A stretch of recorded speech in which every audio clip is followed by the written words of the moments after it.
mais tu peux pas mettre diw en prison parce que dafa saaga ba pare nga bàyyi keneen muy saaga parce que simplement dafa faral le premier ministre. asalaamaaleykum wa rahmatullah bokk téléspectateurs yi nuyu naa leen ziar leen sama gars yi tey kàddu yi Moustapha Diop laa leen bëgg indil am na ay kàddu mu yëkkati jëme ko ci Azoura Fall parce que Azoura daa am ay kàddu yoo xamante ne seen daf ko yëkkati mu doon kàddu yoo xamante ne seen kenn waru ko yëkkati ci am penc léegi nag Moustapha Diop am na ay kàddu yu mu ci yëkkati nañ ànd ñu déglu kàddu yi Moustapha Diop yooyu suñu paree man dinaa ñëw wax ci gis-gis bi ma ci am ak ndax Azoura lim def yoon la wala du yoon ak ndax procureur bi ñu wax ne dafa autosaisir ndax lim def yoon la wala du yoon nan dem déglu kàddu yi Moustapha Diop bi ba pare man dinaa ñëw wax ci li ma ci bëgg a wax. wax nga dëgg de waxu Ousmane Sonko la. te fa mu ko waxee moo am solo.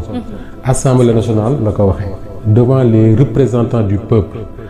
yaakaaruma nag ne sénégalais yi dañuy demander arrestation wu nu ñu koy waxee sax. Azoura Fall dafa am kay ñenn ci sénégalais yi. ñoo xam ne dañoo gis ne wax ji muy wax di ko jëmale ci ay nit ba pare di ko wax ci pénc mi mooy l'espace public dafa war a tax ñu topp ko. bari na ay sénégalais yoo xam dañ ko yaakaar ma seetlu beneen affaire également mooy même ñi nga xam ne ñoo far ak moom je veux dire su ma nee ñi far ak moom mooy ñi bokk ak moom parti en tout cas ñi nga xam ne ñoom laay am habitude di leen lire sur les réseaux sociaux yu demee noonu da nga doon miin ci temps wu Macky Sall bu nekkee ci pouvoir bi ñu far ak moom bu ñu saagaa wala bu ñu saagaa seeni opposants ñi nga xam ne ñoo bokk ak ñoom parti souvent dañu am tendance à les protéger à justifier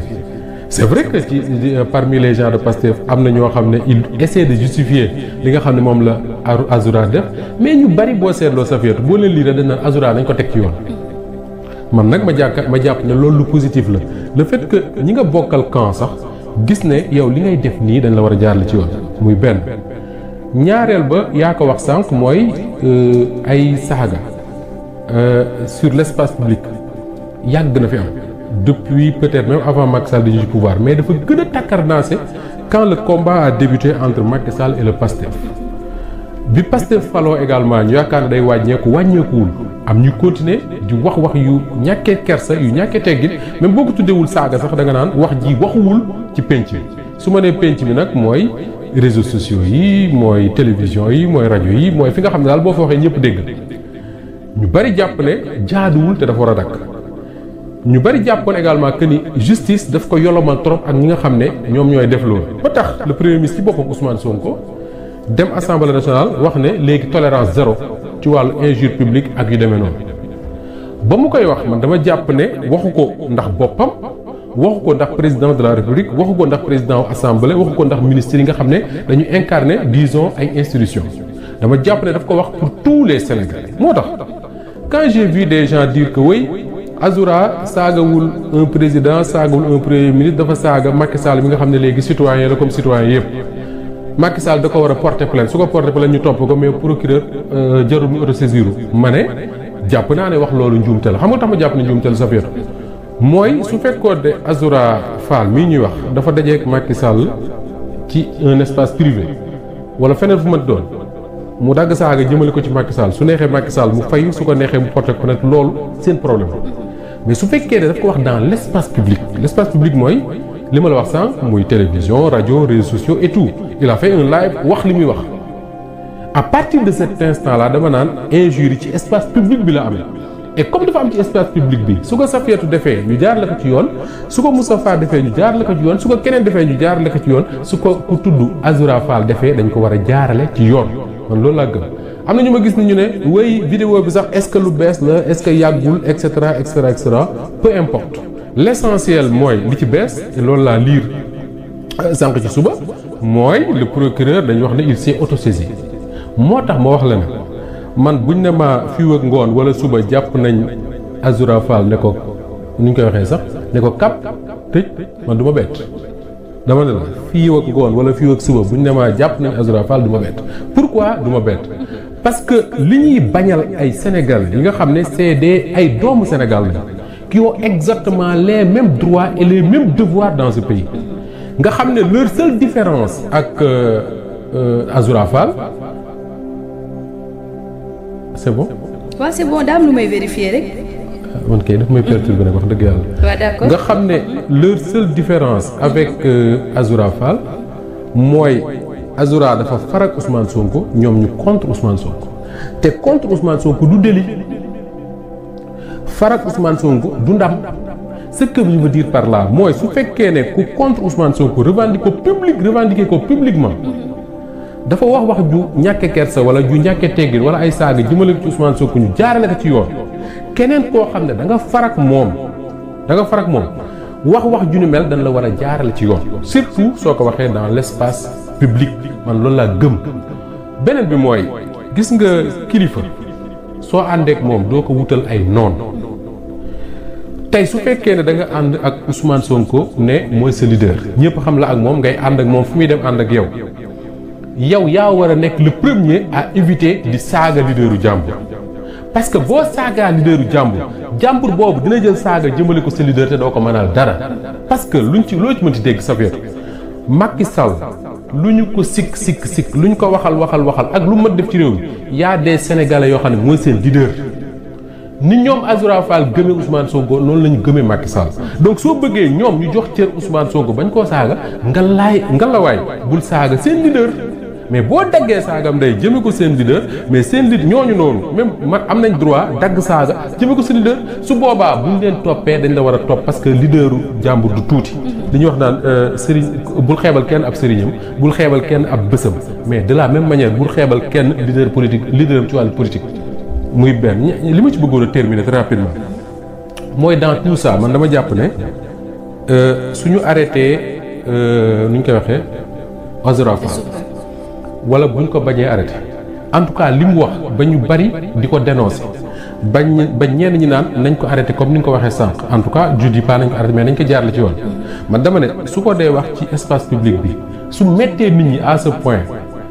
dafa engagé quelque part la responsabilité de Ousmane Sonko xam nga lu tax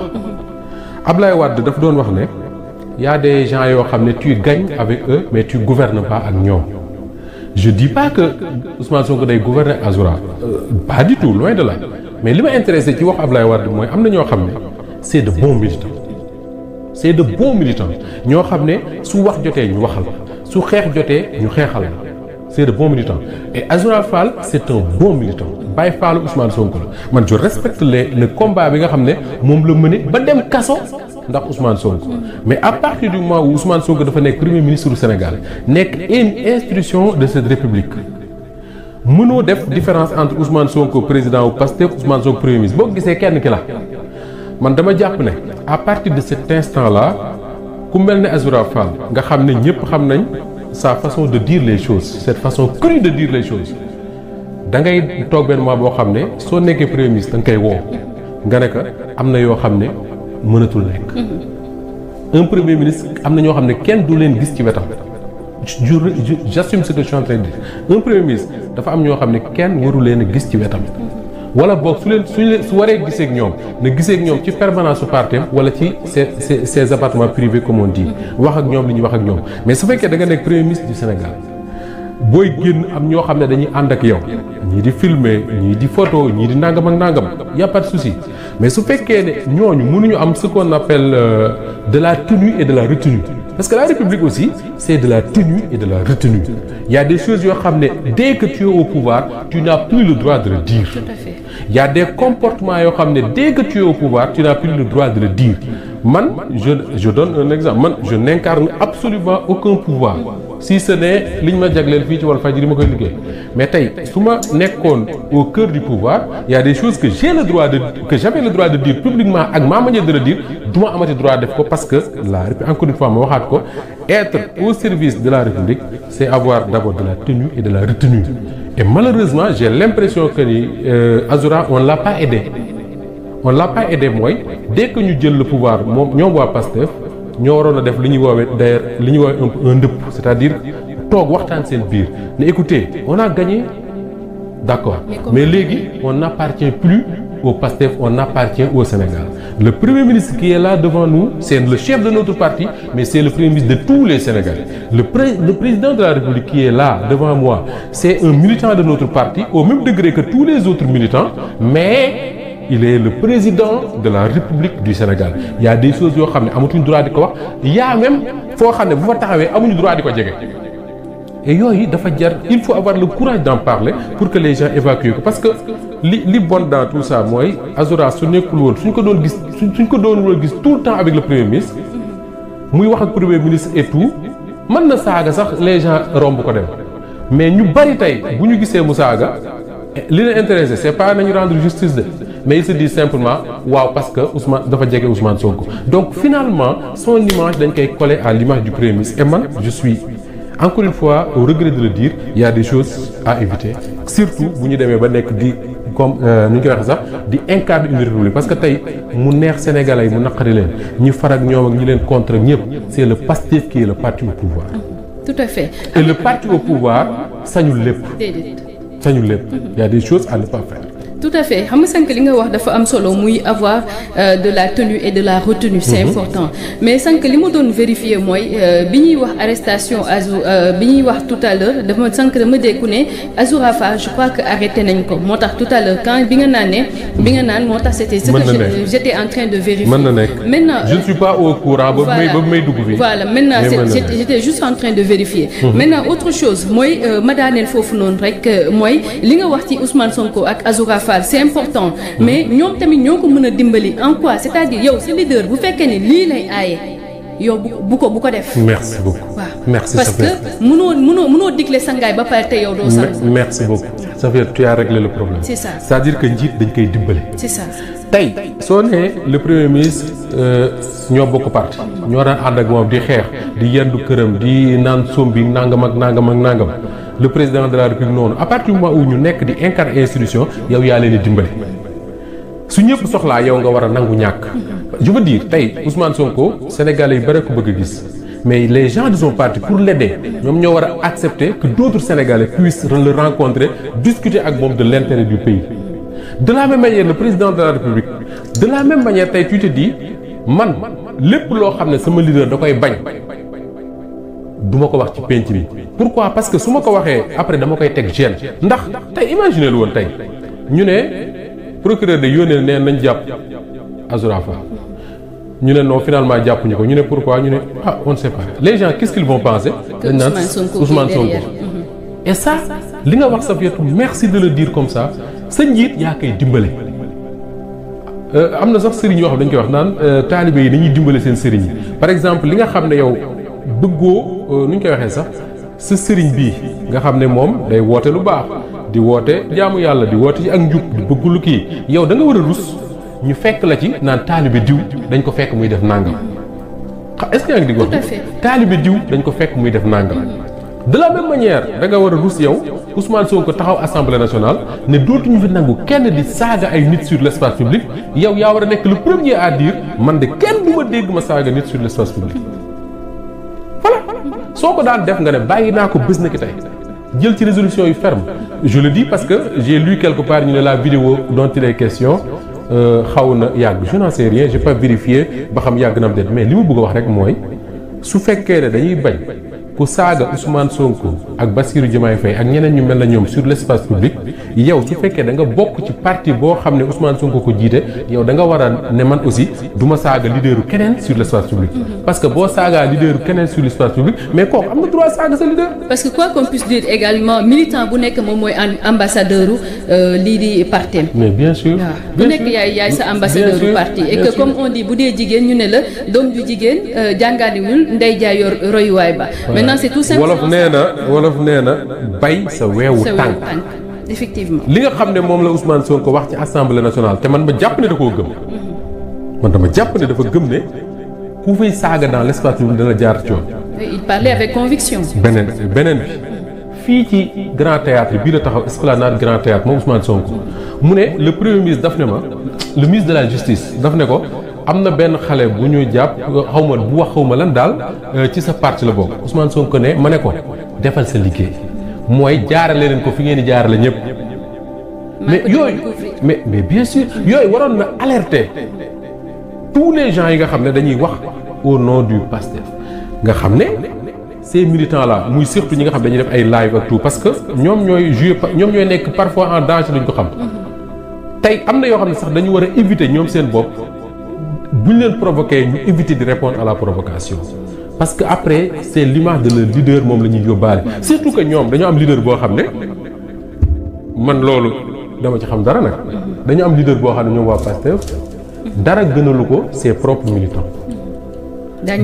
bi ñu agressé les militants de Pastef à Saint-Louis tu te rappelles ci campagne bi man am na ku ma ci waxtaanal koo xam ne moment boobu Ousmane Sonko ñooy àndi tout le temps mu ne ma quand Ousmane Sonko a reçu l'information de cette agression là pratiquement dafa tàggoog sa bopp parce que il se disait que mais attends man mënuma ànd ak ay nit ñu leen di agressé bi ma nekkee opposant mënuma ci dara tey ma nekk au pouvoir ñuy continuer di leen agressé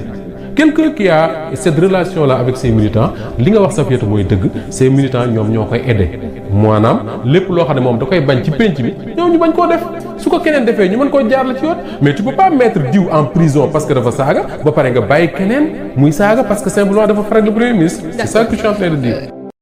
waaw kon sama gars yi ñoo dégloondoo kàddu yi nga xamante ne seen Moustapha Diop yëkkati na ko mu doon kàddu yi am solo ñun ñëpp nag ñu war cee jànge parce que dëgg la Azoura yëkkati na ay kàddu yoo xamante ne seen waru koo yëkkati tey ñi ma gis ñu koy défendre ah Azoura de ci ñun la bokk Azoura ci ñun la bokk waruñu koo seetaan waaye nag bum tee yoon def liggéeyam na yoon def liggéeyam parce que Yonent bi sallallahu alayhi wasallam dafa wax ne jullit bi doo amee sa mbokk suñ ko tooñee dimbali ko su tooñee tamit dimbali ko saxaaba yi mu ko doon wax ñu ne ko yaa rasulallah xam nañ ne sa mbokk du tooñee suñ ko tooñee xam nañ ni ñu koy dimbalee te mooy nga taxaw ci wetam bañ ko ko jaay doole mais bu fekkee moo tooñ noo koy dimbalee mu ne ko ngeen wax ko dëgg bu fekkee lu mu war a jéggalu la mu jéggalu kon nag Azoura ci ñun nga bokk ku nekk gis na sa taxawaay ci xeex bi jaraloon na la lu nekk tëdd nga ci kaso lépp lu waaye di daj rek dañ ko ci xeex bi waaye nag tey da ngaa juum ñu lay jéggalul ci turu patriote yëpp parce que ci ñun nga bokk tey ñun ñoo demandé yoon am ci dëkk bi ku def loo war a def yoon dal sa kaw tey nag Azoura da ngaa jàdd wax dëgg fa yàlla liñ la mën a dimbalee rek mooy ñu wax la dëgg bi te mooy da ngaa jàdd nga bàyyi ci xel man ngaa wax li nga bëgg a wax paa ngay saaga may wax sama mbokki patriote yi nag nañ nekk ci wetam moom jàdd na juum na waaye bu mu tax ñu bàyyi ko nañ ko soutenir xamal ko ne ko yaa tooñ waaye tamit na yëg ne patriote yi jàppale nañ ko ginnaaw bi ñu ko waxee dëgg lépp loo xamante ne si nii dina ko yittewoo ñu jàppale ko moo xam bu nekkee ci biir bu fekkee ne yoon jël na ko lépp loo xamante ne si nii mën nañ ko ko defal rek nañ ko ko defal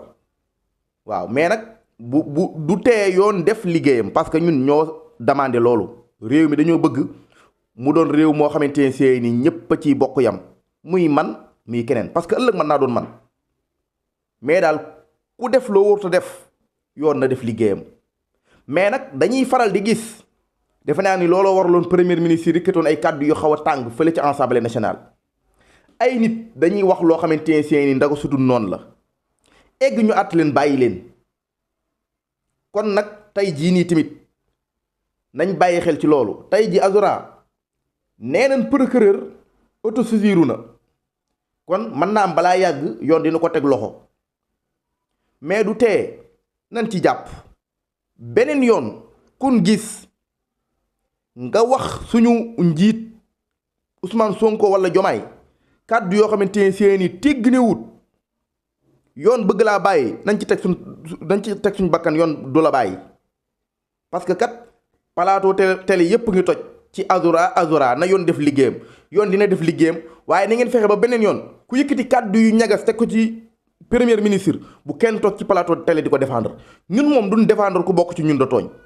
lii moo nekkoon kàddu yi nga xamante ne seeni sama gars yi bëggoon naa ko yëkkati di fàttali sama gars yi tamit ko abonné chaîne bi bul fàtte abonné bës cloche de notification bi tey aimé vidéo yi parce que dina ci am solo kon sama gars yi ba beneen yoon ci beneen vidéo merci beaucoup